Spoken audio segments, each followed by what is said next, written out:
takeaway from this is that compared to a decade ago, the average property in the United States is far likelier to be third-party managed and third-party managed by a large third-party manager than it used to be. Today, I'm happy to report we are just over 180,000 units live on funnels. So we've moved very quickly to scale out the solutions and are finding a lot of value in how we're supporting our operators and certainly our centralization teams. Before funnel, all we could really do was like, you got it, buddy. You know what I mean? Hang in there, champ. There was a lot of platitudes, right? These people are telling us we need help, we're desperate, and we didn't really have a solution. But now with Funnel and our centralized leasing team, we can easily flip a switch. I have 2 requests just in the last 2 hours of someone reaching out to me saying, hey, we need help right now. Do you have any of your leasing paratroopers that we can just flip this funnel switch and they can start leasing with us to ensure that we don't lose momentum? From a productivity standpoint, automating those notices saved up to 10 hours in a work week for our centralized team members, because historically they would have to go between their PMS and other systems to just execute a notice. That's all automated for them now. It's kind of nice when you have multiple operators because they get stacked against one another, but in a good way, to temperature check them and say, okay, we're operating very successful in this area for this particular operator. Why are we not over here? Welcome back to Multifamily Unpacked. Today's episode, titled Today in Operations, is a panel highlight from our last forum. I moderated this session, and if you like dad jokes, you should definitely stick around. This panel is special because it shows how centralization works for operators of different portfolios and ownership structures, including the largest third-party manager in the country, a student housing leader, an asset manager, as well as a multifamily researcher. You'll hear from Joni Lowe, the SVP of Marketing at Pacific Urban Investors, Don Beveridge, a principal at 20 for 20, Jason Terry, the Director of Resident Services at Redstone Residential, and Melody Reid, Managing Director of U.S. Property Systems at Greystar. Let's roll the tape. All right. Welcome to Today in Operations. So we've got another powerhouse of operators who represent a very diverse group of portfolios within the multifamily space we'll all hear from. And we have our favorite researcher with the coolest accent up on stage with us. Why are we here? We are here because expenses continue to go up, margins are challenged. As you've been hearing, if you're not already convinced, centralization is no longer an option, it's the new normal. But the how varies widely. So let's try to unpack a little bit more about where we're at, how we got here, where we're going next. And I'll start with the operators. Every centralization superhero needs an origin story. So if you don't mind, we'll start on the far end with Jason and talk us through just title, where you started with centralization and where you're at today. All right. So my name is Jason Terry. I'm with Redstone. We're in Provo, Utah. My title is Director of Resident Services as well as Managing Director of our CLO Redstone Connect. Our ownership structure, we are about half third party, half owned and managed. A little bit about our journey. So I was brought on to start a CLO. Essentially, what could we do to help our leasing teams be a little bit more agile and respond quickly to demands? We're about 50% student housing, and so there's a huge leasing season that we have to hit, right? No one really cares in September. You have to hit it in the summer. And so that was why I was brought on. Hello, my name is Mel Reid, and I'm with Greystar. For anyone that doesn't know Greystar, we manage just over 1 million units. We've got 274,000 units that we own or manage, and we've developed around 73,000 units as well. We have all asset types from conventional to student, active adult, and my title is Managing Director of Property Systems. So a lot of what I'll talk about comes from that technology lens. I can tell you for anyone in this room that is not a funnel user or a funneler, as Nikki calls us, we sat in the forum. I sat with the leader of our centralization team.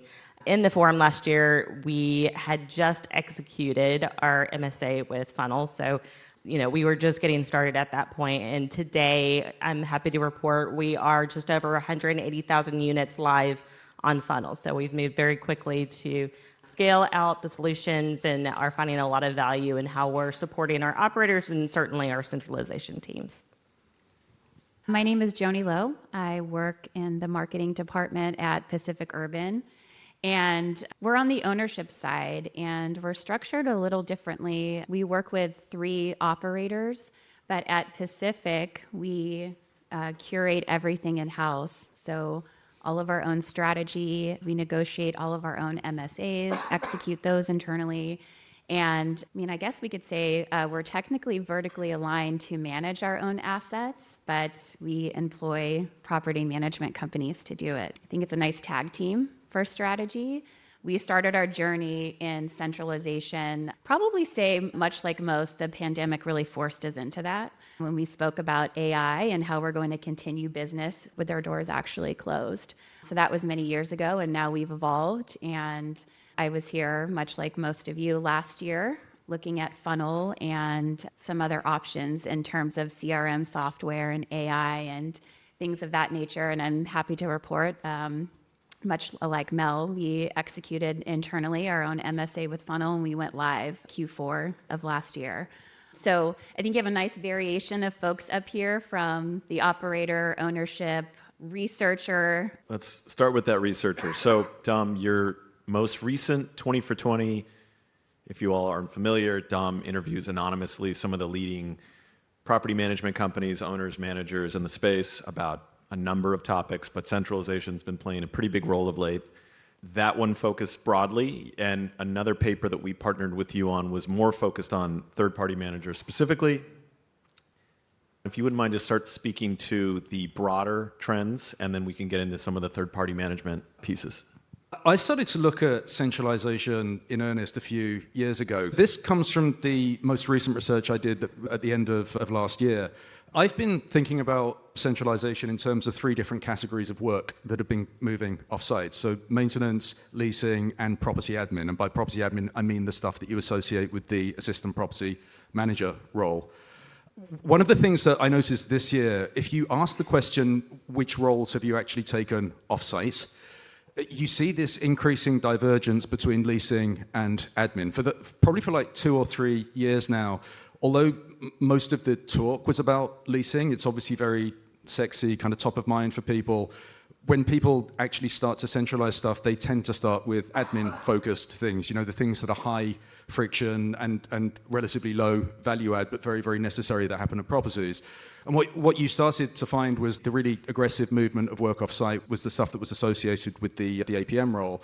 You see that again this year. If you look at these with out of the 20 executives, and this is a cross-section of fee managers, small owner-operators, REITs, and so on, leasing, the most popular answer if you ask if you've taken the role off-site is no. So most companies have not and probably are not planning to take leasing roles off-site the way that some of the REITs, for example, had done a year or 2 ago. So it's quite interesting. There is just some need to keep having people involved in leasing at a property, which gives us quite a big clue to where this is generally going. The answers on property admin are much less uncertain. The no's generally haven't got around to it yet. Oh, sorry. And most people, when they answer that question, they've either taken that work off-site already or they've done it at some properties. Again, if you think about third-party managers, they don't get to make these changes unilaterally, so they can only move as their ownership groups permit them to.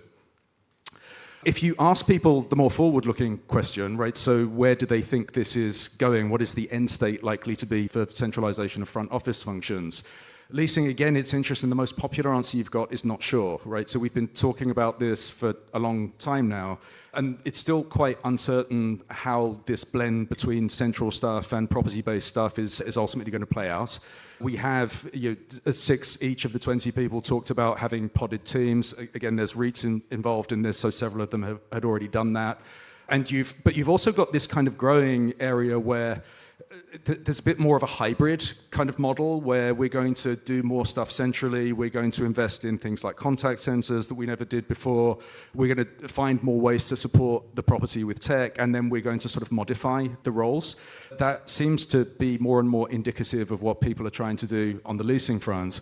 Again, most people, if you look at the property admin side, most people see that as being either centralized or centralized subject to what owners will permit us to do in the case, for example, of third-party managers. And in that case, the 2 don't knows are people who should have made more progress than they currently have. All right, so that's the general picture that we got recently, but Alex also mentioned this research that we did last year specifically into third-party management. This has been a really big hobby horse of mine for a number of years because I just think this is an area that the industry generally misunderstands. Right? In 2023, when the NMHC Top 50 polls came out, I noticed for the first time there are no REITs in the top 10 operators anymore. And so I started looking back through previous years, and I went back to a decade earlier to 2013, and I started to realize that in 2023, so compared to 10 years earlier, the average size of the top 50 operators had gone up by nearly 60%, and the average size of the top 50 owners had gone down by 17%. So what it generally means is that during that period where you mostly had very favorable lending rates, way more owners came into the industry. On average, they're smaller, and they're overwhelmingly likely to third-party manage their properties.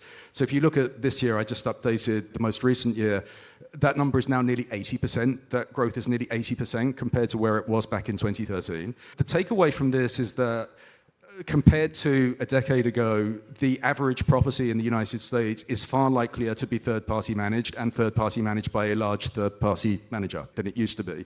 To put some facts around this, we got a bunch of third-party managers. This was a group of 14. It includes all of the top 5 NMHC operators.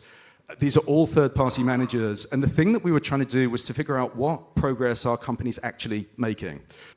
We characterize progress in terms of 2 things, right? If you're a third-party manager, to be centralized, you have to have created some kind of shared services that is doing work for multiple clients that used to be done at property. That's stipulation number 1. Stipulation number 2 is you have to have changed the way you charge for it, because one of the problems you've got with centralization in third-party management is you have the chargeback model that's orthogonal to doing centralization. If I'm hiring people locally and charging their salary costs back, there's no way to sort of centralize that unless I change that arrangement. So if we look at the top right on this chart, these are companies who have multiple clients for whom they're doing property management work out of central shared services, and they have changed their property management agreements. Those properties are now purchasing those services from the operator rather than billing back staffing costs. So hopefully that makes sense. When you look at it according to those 2 attributes, those companies, you can see there's a real spread in terms of the tangible progress that companies have made. The companies in the top right, who we said it's part of our operating model, those are companies that have been doing this for long enough now and have a firm enough handle on how to do it, that it would be their preference that every deal that they do, they would do using centralized services rather than legacy model. So this picture is relatively positive, but still very indicative that enough companies are working on this and making progress that it's going to be a really big thing. Thank you. One of the biggest company that is moving in this direction, and Mel mentioned if you haven't heard of Greystar by now, and if you haven't heard of Greystar by now, I have some oceanfront property in Denver I would love to sell you. Mel, you guys operate on such an enormous scale, so many different assets across your various portfolios. Can you share a little bit more about how you're approaching centralization in a way that does not disrupt all of those various teams and obviously gets the outcomes you want, performance, improvements, efficiency? Yeah, certainly the magnitude of scale at Greystar is a significant factor in really any large initiative that we have. Due to our size and scale, we find that we pivot and refine a lot along the way more iteratively, just because we're always going to be chasing completion because we're so large, and that doesn't happen in a course of a couple of months. For Greystar, it typically occurs over a couple of years.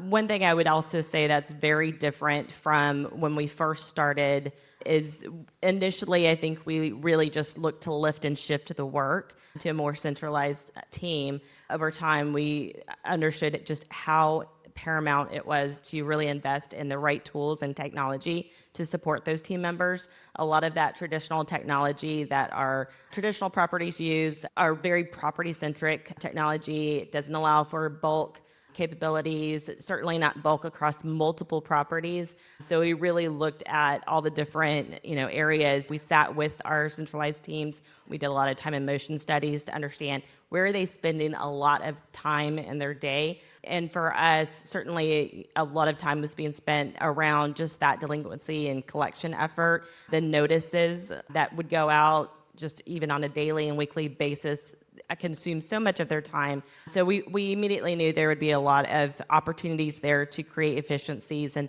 AI and automation was going to be key to that. So that's where partnering with Funnel has been so key for us. We were able to work very closely to automate, and we leveraged a lot of that Resident AI product to automate a lot of the notices that go out. And a couple of things that we saw: one, collections, I would say they were occurring earlier in the month. So historically, without the reminders, and everyone gets busy, and some people don't like to set up auto payment. And so just having those on-time, real-time notices and the humans not having to manage those, we saw that late payers were paying earlier in the month. From a productivity standpoint, just automating those notices saved up to 10 hours in a work week for our centralized team members, because historically they would have to go between their PMS and other systems to just execute a notice. That's all automated for them now. And so now they can spend that time on other functions that may not be automated currently. A lot of our centralized efforts have been today we're focusing more on that legacy assistant community manager, where there's a lot of administrative work, and where at Greystar we found a lot of value, immediate boost to the NOI is centralizing a lot of that function. And we're at over 400 properties live with those centralized services today. Those hours add up. Joni, we'll jump to you on the asset manager side of things. I would say, or maybe you could say, work more closely than most with your third-party managers. You all really design the strategy and ensure it's getting executed. I think that's pretty unique. But what makes you feel confident that your centralized model is being executed well, and what red flags are you looking out for? What I would first say is that I think most of us like to say that centralization is not really a one-size-fits-all. But when you're an ownership group that is curating the strategy for various operators, it does kind of have to be a one-size-fits-all, but in a bigger way. And maybe that is where we are curating guardrails of some sort that make us as an ownership group feel more comfortable or more confident to deliver that to the operators and say, okay, operate how you see fit within these guardrails for centralized assets, potted assets, or perhaps standalone that may benefit from some of the technology use that the others do. We have KPIs that are in place that we track to measure the success of centralization or potted strategy, and we temperature check things like scalability, and are all of the operators that are launching successful. And it's kind of nice when you have multiple operators, because they get stacked against one another, but in a good way, to temperature check them and say, okay, we're operating very successful in this area for this particular operator. Why are we not over here? And so when you have great relationships with them, you can bring them together and say, where are we doing really well? Where do we have some growth opportunity, that I like to say, and we all can collectively work together to identify those. But it could be things like delinquency, rent collection, consumer sentiment, right? And not just prospect sentiment, but employee sentiment. How are they feeling? Is there, less friction in their day-to-day? Is there less friction with our prospects and residents on, their touch points, whether it's researching a home, moving in, submitting a work order, doing renewals, all of the things that they do? Is there less friction with that? So there's various ways that we check to ensure success of implementation, but tying it back to operations, it's really just individual property success, and we can measure that by all of the various operators. Jason, I know AI has been a big part of your centralization strategy. I also know you briefly experimented with another vendor that kept you up at night with all kinds of issues. But maybe you could speak to some of the bigger operational wins you've had since moving over to the pink side. When I first took on this role, my boss, our president, pulled me aside and he said, hey, great news that you're going to roll out this new AI implementation. It's going to be great. I won't say the name. It started with an E and ended in AI. That was my first big project. And I had a full head of hair when we launched that. I don't know. And there were just so many hiccups with it. Whether it would misinterpret a question, whether it was pulling the wrong data, whether it was hallucinating, there were so many different things. I was getting 5, 10, 15 messages a day of folks telling me that the AI wasn't working. It got to the point where our property managers just said, Jason, we'll still pay for it. We get it. We're in a contract, but just turn it off, right? Like, we would rather pay for it, you know what I mean, and just have it not mess up our leasing than the alternative. We were able to move over to the pink side. You know, like Alex mentioned, we're still getting the same amount of leads, right? So we're still able to incubate our leads after hours. In fact, pulling a report, this is wild, for student housing, 30% of our leads, guess what time they're coming in at? You'll freak. 1 a.m. And so we had a couple options. We either pay someone to be available at 1 a.m., or we come up with a solution to keep them warm until our leasing office is open. We've noticed we're still getting the same amount of leads as we were previously with other AIs, but guess what? I'm not getting freaked out messages. I haven't gotten any. And so it's one of those things where it's like, okay, baby steps. We learned AI is good, but it's all about how you implement the AI and what roles you give the AI. So that's been a major win for us, keeping the same amount of leads. I'm out now in the process of regrowing my hair, and things are looking good. Jason, we're coming back to you. I heard you say, again, student portfolio, and as one, a single month often makes or breaks the year. Thus far, how is centralization and Redstone Connect, which is your branded centralized team, how have they helped your corporate team better support on-site team members? Being on site's hard, right? It's exhausting for a lot of our properties.